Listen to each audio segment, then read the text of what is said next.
Time to play the game. Time to play the game!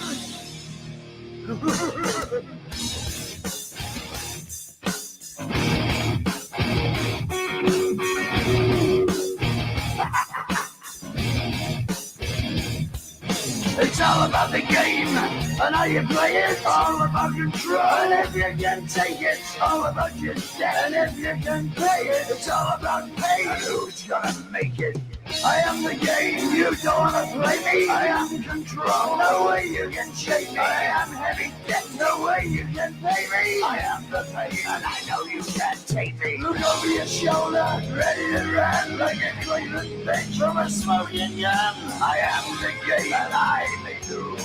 So move on out here and die like a fool. Trying to figure out what my move's gonna be. Come on over, sucker, why don't you ask me? Don't you forget there's a price you can pay. Cause I am the game and I want to play.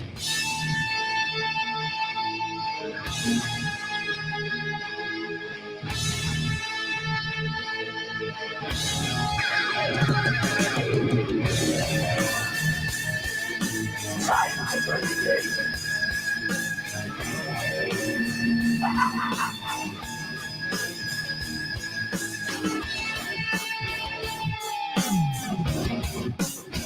Time to play the game! It's all about the game, and how you play it, it's all about control. And if you can take it, it's all about your debt. And if you can pay it, it's all about the pain. Who's gonna make it? I am the game. You don't wanna play me. I am control. There's no way you can shake me. I am your debt, and you know you can't pay me. I am your pain, and I know you can't take me. Chat. It's been about a week. You know, I got a video cooking, so don't worry about the YouTube videos. YouTube videos are coming. Trust. But there's a certain video I seen that I started watching, and when I seen a take, I said, "Yep, I'm gonna react on stream." So this video will be to Jimmyxhighroller. Now, Jimmyxhighroller is a very popular NBA content creator. He's actually one of the reasons why I started making NBA YouTube. Him, B Souls, and Legend of Winning. He has in the NBA. I don't million subscribers. He makes very good content and he gets a lot of views.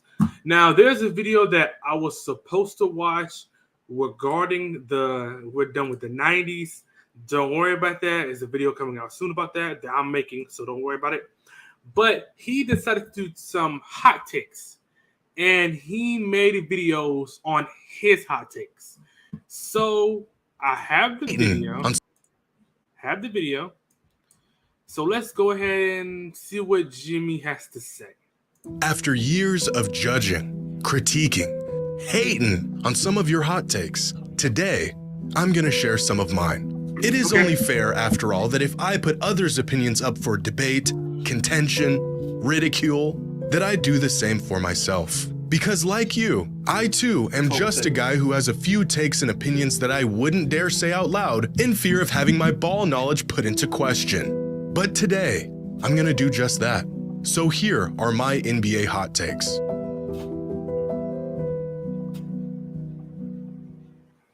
Today's video is sponsored by DraftKings. The NBA season is heating up, and that means bigger plays and even bigger wins. And I'm teaming up with DraftKings to bring you a whole new way to play daily fantasy. With DraftKings Pick 6, all new customers get a 100% instant deposit match up to $100 in Pick 6 credits when you deposit just $5 or more. And if you're not familiar with DraftKings Pick 6, this is how it works. Just download the DraftKings Pick 6 app and sign up using code Jimmyxhighroller. Select 2 to 6 NBA players and choose if they're going to. The sellout is crazy.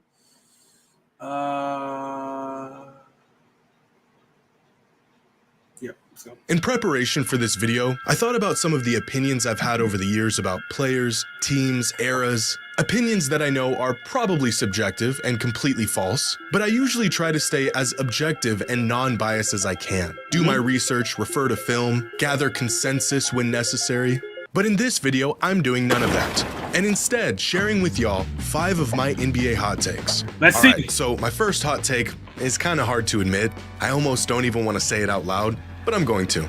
Tim Duncan has become overrated. Now, before you bring out the torches, hear me out. When Tim Duncan was playing, there were maybe a few seasons throughout his 19-year career where he was considered the best player in the world. No one ever thought he was better than Shaq in his prime. Many fans at the time argued that KG had a higher peak than him, although I would disagree with this. And in the moment, for a good decade or so, you would be in the minority if you thought Tim Duncan was a better basketball player than Kobe Bryant. By the time Duncan retired, he was very underrated. Most fans had him somewhere around 15th, maybe just outside the top 10 greatest players of all time. But miraculously, over the past 5 years or so, Timmy has creeped from 15th to 13th to top 10 to where he probably should be, somewhere around 7, to now all the way within people's top 5, even top 3 players ever. And this isn't just a small community of Tim Duncan advocates pushing this propaganda. I'm seeing Duncan floating anywhere from top 5 to top 3 all time for a lot of fans these days.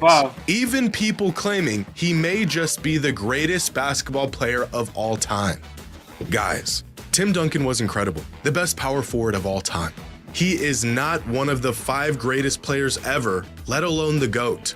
And I think what's probably happening here is younger or maybe newer fans of the NBA are looking at his accolades and accomplishments and comparing them side by side to other greats and saying, wow, this guy really did a lot and his resume is better than just about anyone ever. But if you watched Duncan's career unfold in real time, you would have felt the impact he had on the league and on the Spurs, but you would have also felt the massive role that the Spurs system and Popovich's coaching excellence played on Duncan. He was unbelievably consistent. He was a defensive juggernaut. He was a leader. But Duncan was also the beneficiary of the most competent organization in the league that prioritized team ball and continuity. From Hall of Fame teammates he played with for the majority of his career to all-time greats that played big roles in helping the Spurs win championships, Duncan was always surrounded by winning culture and winning teammates. This is by— Okay, so this is the reason why this is stupid take. 1. Yo, what's up, Zion? This is the dumb take. So you can't say that the reason why Tim Duncan is not top 5 because he benefited from a team around him and also just Hall of Fame teammates. 1, everybody that is in the top 5 or top 10 categories have benefited from a team, from a system, and from Hall of Fame teammates. That's 1. 2, you can't bring Tim Duncan down for consistently having a good team when he didn't consistently have a good team. In his first championship run his rookie year, David Robinson had a significant fall off where he wasn't the same player. The team was not the same, but a rookie or sophomore Tim Duncan brought that team to the finals and then won the NBA championship. In 2003, that is probably one of the worst Spurs teams in the Tim Duncan saga, and he was able to bring that team to a championship and played amazing in 2003, where he single-handedly shut down Shaq, and he single-handedly was playing amazing defense. And then, if you want to say Tony Parker and Manu Ginobili are Hall of Fame teammates, okay, they are. They are certified Hall of Famers.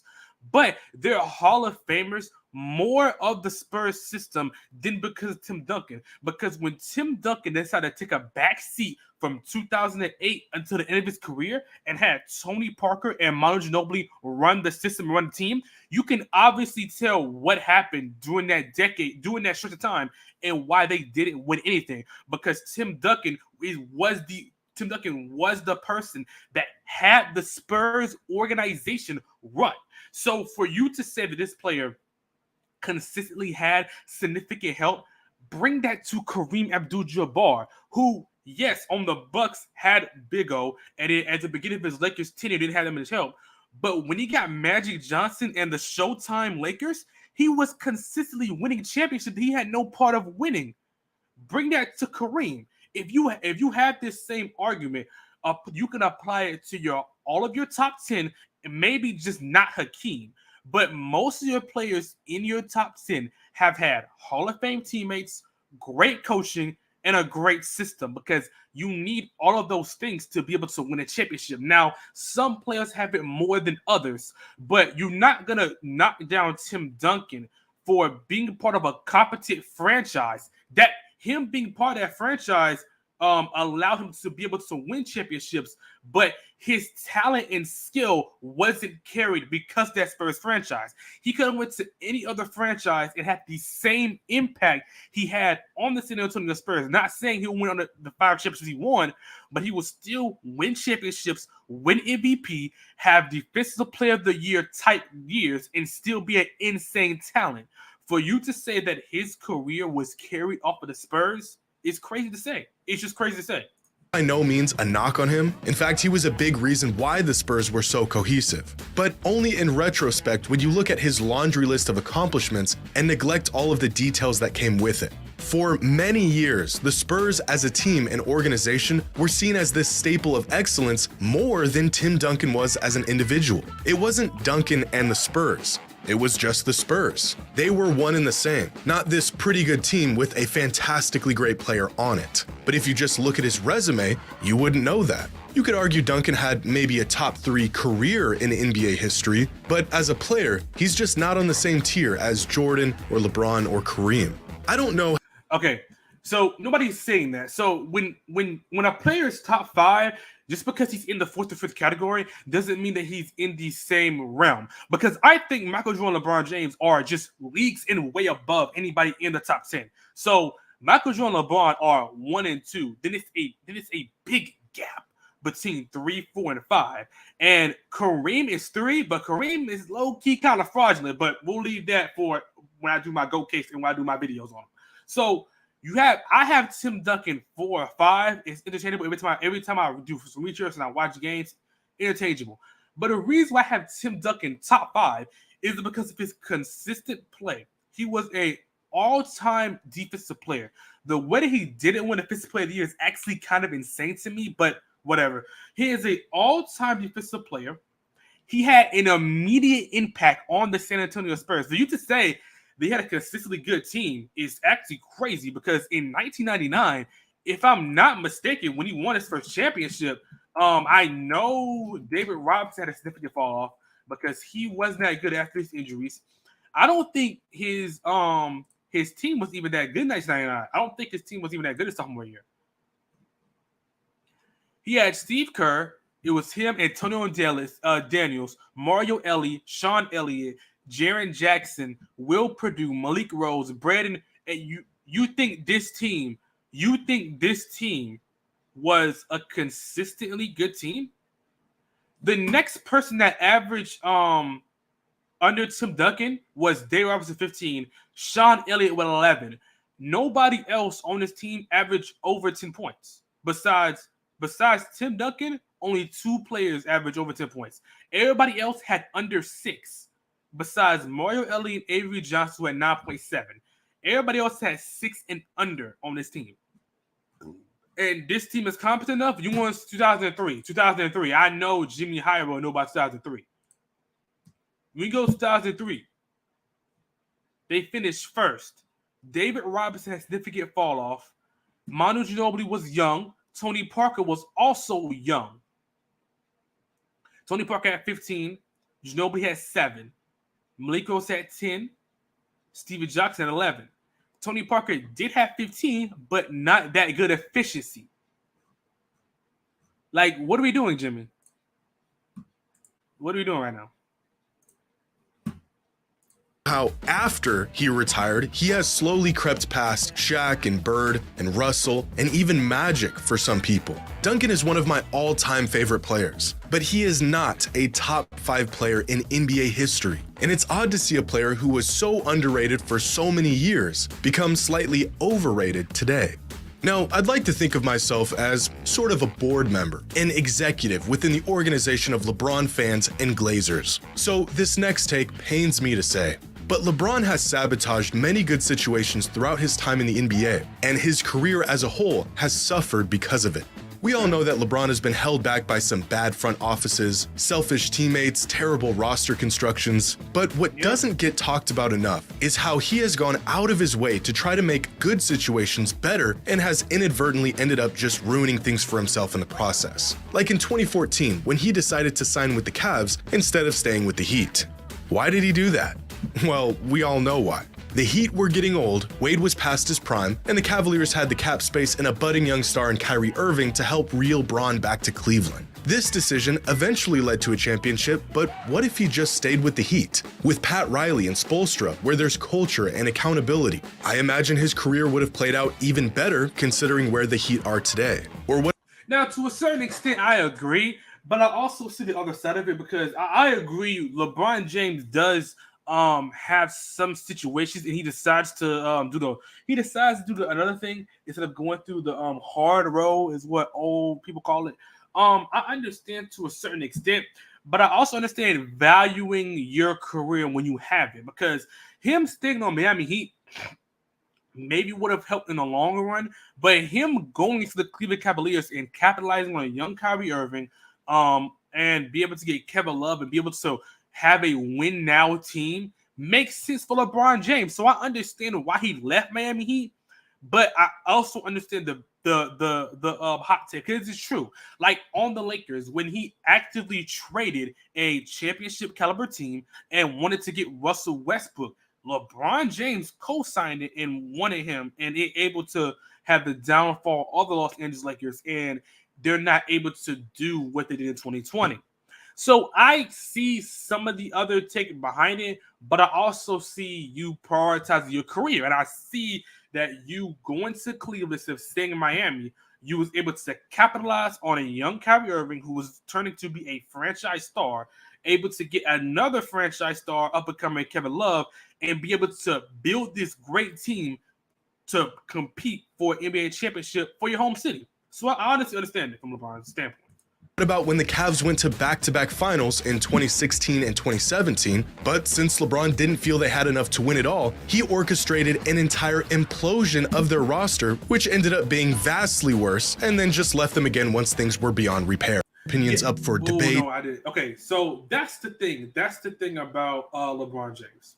The thing about LeBron is once you have him, you gotta commit. You gotta commit. Once you have LeBron, you gotta commit, because LeBron James is not gonna play with a young team. LeBron James is not going to if it's an actively bad roster, he's going to push to have a better roster, which is what the Cavs just gave LeBron James the GM spot, and he traded most of the roster, and they ended up worse off because all of their assets are gone now. Everybody is gone, and because you got young players, because that's what LeBron just want to play with, and then now you have nothing to work with. Now, Cleveland has kind of bounced back from this. They don't have a bad team right now. They have issues with their team, but the team isn't horrible as it used to be when LeBron James left, because LeBron James basically imploded the team and then gave them nothing when he left to sign. So when you have LeBron James has an effect on your roster.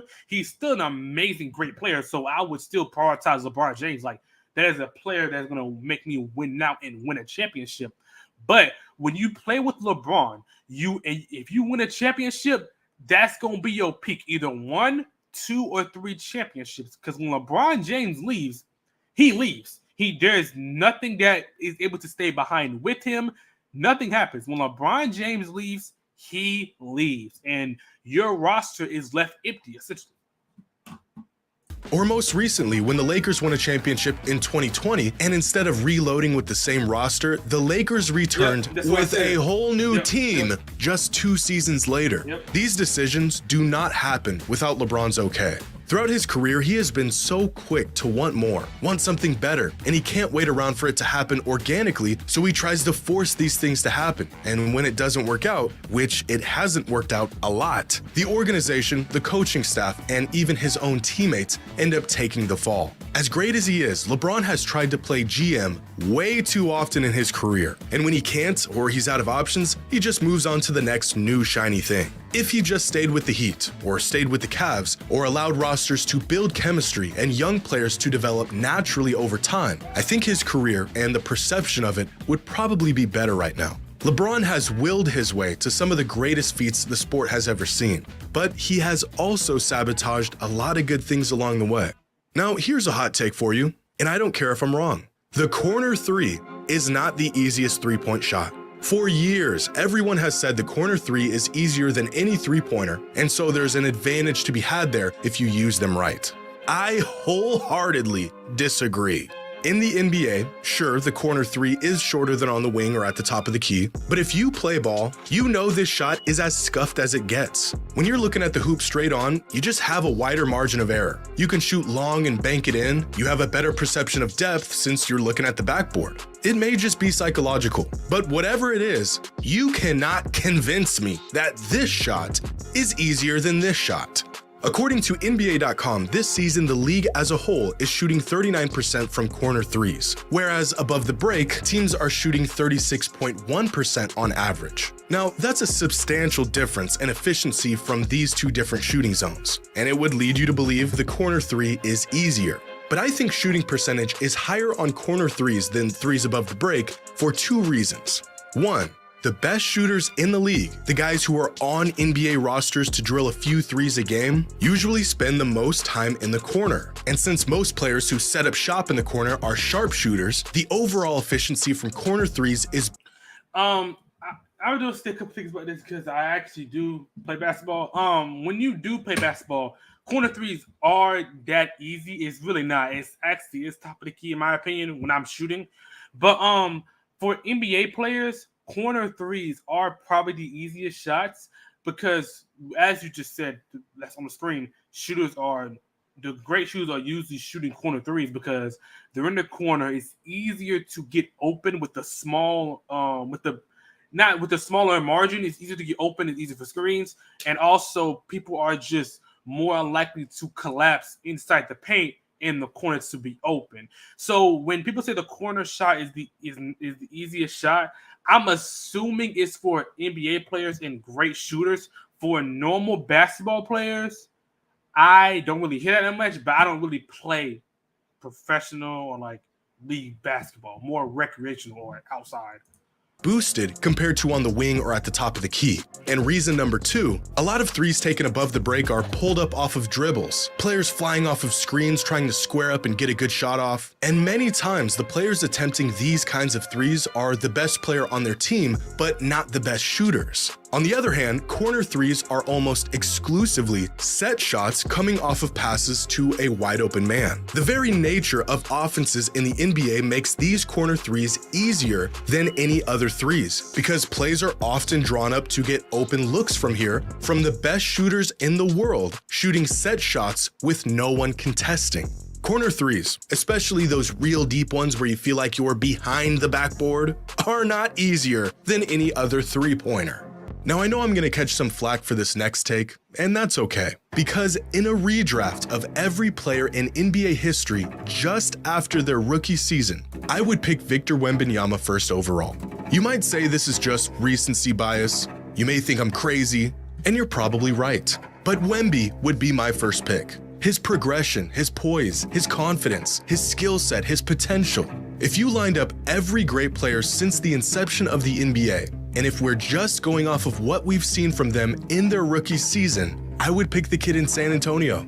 Now, my answer may be different if I were to pick anyone before they played in an NBA game. Maybe it's LeBron or Kareem, but based on what we know so far, give me the 7'4" alien. Wemby can do everything on the court. He's got the offensive skills, the defensive ability, and willingness. From what has been said about him, he is like a sponge with information. He's learning exceptionally fast on the court. And I think what's just as impressive as his physical tools, the kid is not afraid of the moment. He isn't timid, he can talk trash and take it too. I think this is more recency bias than it is.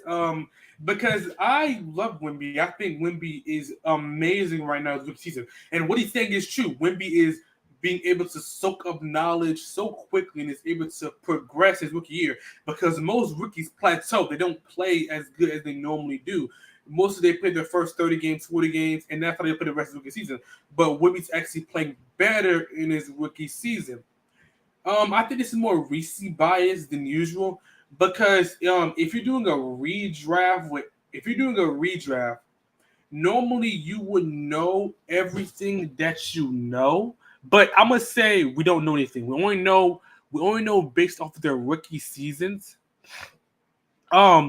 I feel like Wemby will probably be a top 10, top 20 pick. But first overall, people are probably going to still draft probably Shaq, Kareem, Jordan, or maybe LeBron over Wemby because yes, Wemby is 7'4". He's able to do everything he can, but in a redraft, people are still going to be scared of his injuries. They're still going to be scared of how he plays, and they're still going to be scared of what can he actually do. Like not what can he do, but like what his injury history will be like. How long can he stay on the court? How long can he do certain things?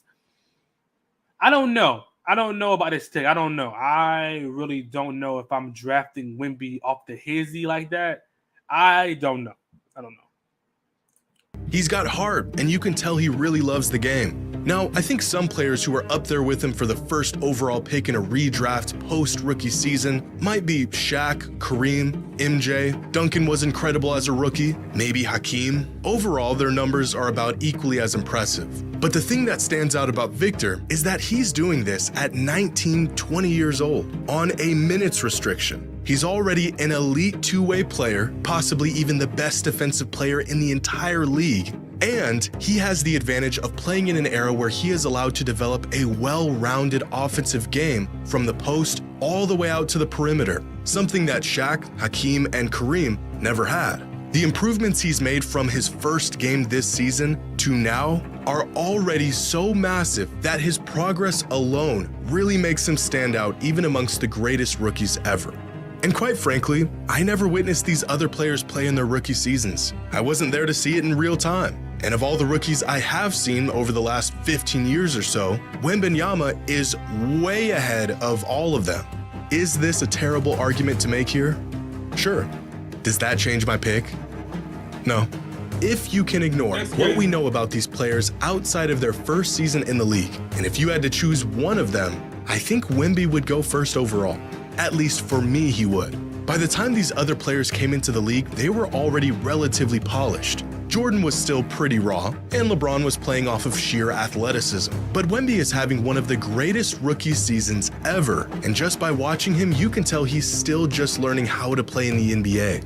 So not only is he already incredible, he's just barely scratching the surface of his potential. Now, can this take come back to bite me in the ass? It sure can, but I don't care. If I could choose any player in NBA history based off of their rookie season and their potential and trajectory, I'm picking Victor Wembanyama. Now, I don't know if this last take is even a hot one anymore, but it needs to be said. The 2017 Warriors are by far the best NBA team ever. It's not a hot Not take. just the best team assembled, not the best team on paper. They are, by a pretty wide margin, the best, most cohesive team in NBA history. Over the years, people will argue that the 96 Bulls were better, or the 2000 Lakers, or if they're really out of their mind, they'll say the 86 Celtics. But no, the 2017 Warriors would dog walk any team you put in front of them. They were so good that it pissed people off. They were so good that everyone unanimously agreed that it wasn't even fair. It's been long enough now that the painful hopelessness that this team inflicted upon NBA fans around the world has subsided. But I'm sure we can all still remember just how overwhelming this team was. They made really good teams look incompetent. I mean, they had everything. Arguably the greatest player in the world at the time, the greatest shooter ever at the peak of his powers, the most versatile defender in the league, arguably the second greatest shooter ever, and somehow still managed to have a very solid, well-rounded bench. And not only did they have the most talent, but all of that talent worked really well together. All of their skill sets and intentions meshed about as well as a team could. So not only were they the most loaded team in NBA history, they all bought in, and they all just wanted to win. So I not only think they're the best team ever, I don't even think it's close. Pick any other team to go against them, specifically the 2017 version of the Warriors, and the opposing team would be lucky to sneak 1, maybe 2 wins in a 7-game series. And those are 5 of my NBA hot takes. Hopefully I didn't alienate every NBA fan throughout this process. I just think it's only fair that after sitting on my high horse and judging everyone else's takes, I share a few of my own. So please go easy on me. Share your thoughts in the comments below. Corner 3 suck, and as always, until next time. I'm not gonna say that was a bad video. I don't think he has that many bad takes. There are bad takes, but I don't think it's that many as before. I don't think it's that many. I don't think it's that bad as the first one. Dang, the first one was pretty bad. The first one was pretty bad because I understand if you think that Tim Duncan is not, but have a good reasoning for it. For you to say, I hate that argument. People try to say that his team was the reason why. His team is the reason why, like him having great competent help is the reason why. And they keep on saying because of Tony Parker and Manu Ginobili are Hall of Fame players. Yes, Tony Parker and Manu Ginobili are Hall of Fame players. They are certified Hall of Famers. But they're not. People overrate the term Hall of Famers because, yes, Tony Parker and Manu Ginobili are certified Hall of Famers. Nobody's saying they're not. But they're not that good to the level that you think they are to negate what Tim Duncan has. But one more video. We're done with the 90s. I'm gonna react to Jimmyxhighroler's video, and then we're done. Brothers, we are in the midst of a civil war. The age-old debate of past versus present has reached critical mass, and sides have been taken. A revolution is taking place, and we're losing good men. Old school versus new school. Back in the day versus modern day. A story as old as time itself. I tried to ignore this bloodbath, but just when I thought things couldn't get any worse, it all got so much worse. We done with the 90s. Film of NBA games from the 80s and 90s coming to light, showing that the good old days were in fact not that good. This whole time, the punishing defensive legend was actually just a bunch of plumbers camping out in the paint looking for someone to hack. Shots clanking off the backboard, players running around aimlessly, wreaking havoc. And worst of all, Michael Jeffrey Jordan, the supposed greatest basketball player of all time, didn't even have a left hand. What is going on? Have we been lied to about basketball in the 80s and 90s? Are we really done with that era of hoops? Or are we being deceived by lowlights, misinformation, and cherry-picked clips? Well, I think I've got an answer, and some of y'all ain't gonna like it.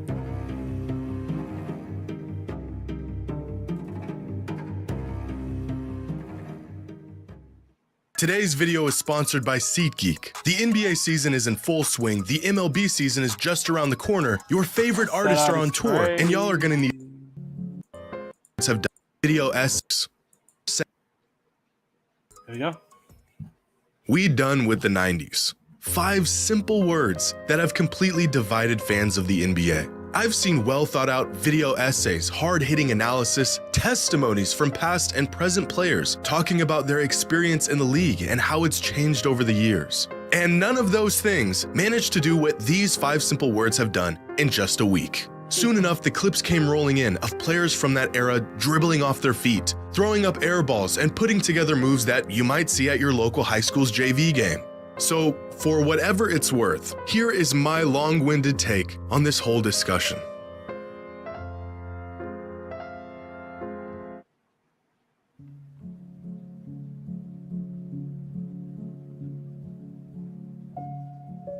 I want to begin by saying what this discourse has taught me more than anything else is that NBA fans today never actually took the time to go back and watch games of the past. Brothers, I have been harping on this for years, begging for fans of the game, whether you are new or have been watching for years, to just go back and watch full games. Not highlights, not clips, full-length games of eras from the past. And after seeing this discussion devolve into where it is today, it is clear to me that most people never take the time. I'm seeing countless fans have this sort of awakening as they're watching films of these old games as if the footage was buried or lost and it's finally being unearthed for the world to see. It's been Yeah, what's crazy is People are really like just now saying this stuff that I've been watching. 90s basketball has never been that good. I don't understand why people are just now watching this and like, oh my god, look at this. Michael Jordan just doesn't have a left hand. You see what Magic Johnson doing? Oh my god, people would just have like people are just saying knowledge that if you're an insane basketball knower like me, like someone who studies the game, watches old games for videos and stuff, you know what I'm talking about. That's why when I do certain videos, the way that I analyze the player is different than how I analyze them. The way I analyze a player in certain eras is different every single time because they play differently. What's happening is different. You just have to watch the game to understand what's happening in each era. So the 90s basketball has always been like this. I mean, there's always been games online. There's always been games that you can watch for free, and niggas just don't watch them. And then now that somebody on TikTok have said we done with the 90s, have made a whole video, have done certain things, now people are realizing that, oh my God, this is really happening in the 90s when everybody should have been knowing that. And right here on YouTube for the past 15 years. You mean to tell me the same fans who chime in with a full-blown thesis on the GOAT debate never spared the time to even watch the games they were referring to? I guess that does explain a lot. Now, I'd like to think I'm somewhere in the middle on this whole discussion. I have said on multiple occasions that players in today's NBA are simply more skilled than players of the past, which has resulted in bigger stat lines and higher point totals than ever before. It's not the defense that has gotten worse, it's the offense that has gotten better. You know, that whole spiel. But I also have an appreciation for the greats that came before and how incredible some players of past eras were. In fact, I almost feel like I'm hallucinating seeing this 90s basketball slander campaign unfold in front of my eyes. It feels like everyone's perception on the age-old debate changed literally overnight. I know that's not the case, but after seeing all of this play out, it sure feels that way. But today, I'm not just gonna show you some cherry-picked clips or unhinge this narrative even further. I'm gonna show you real film, real data, and proof of how we might actually be done with the 80s and 90s. And of course, if Michael Jordan really had no left hand. Spoiler, he did.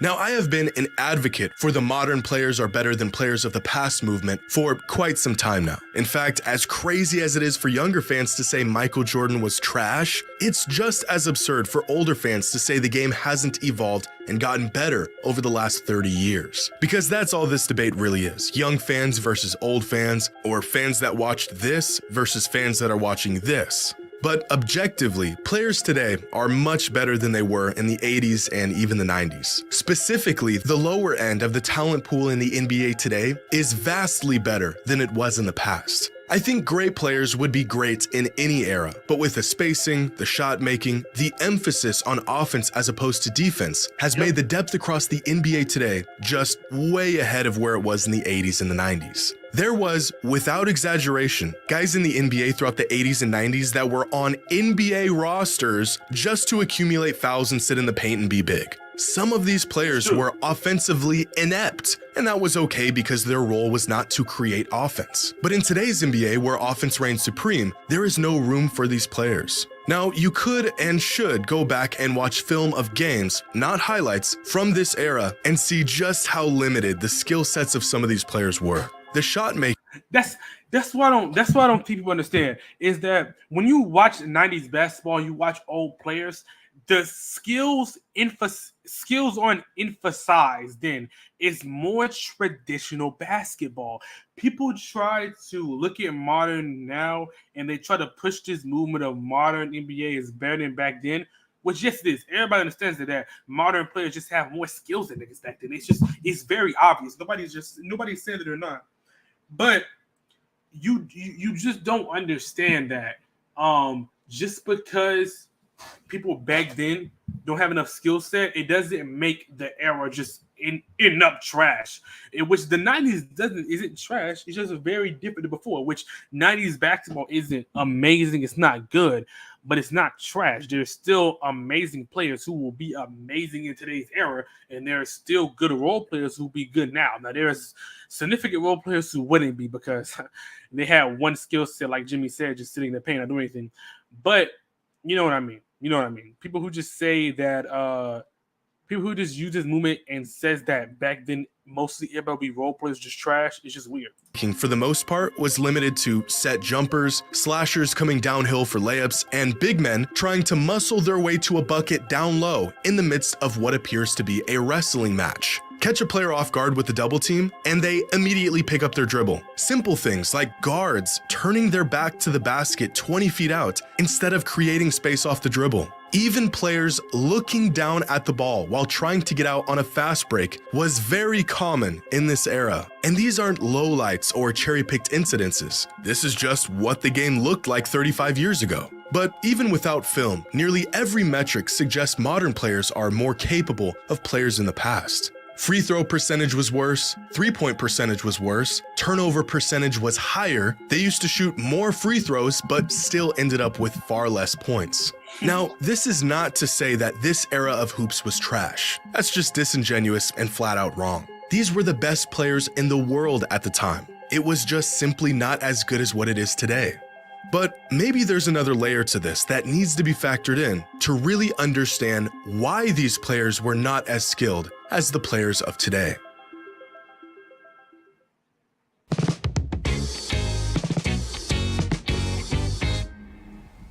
Now, despite this being a very relevant topic for years, the idea of rule changes and how these changes have affected the game. Okay, so I'm done. I got what I wanted to say from this video. I'm gonna keep on making my own content. I got videos coming out soon. I hope y'all enjoyed the stream. More streams, stream every week. You know what I'm talking about. Keep in tune with the content. More content's coming soon. Thanks for watching.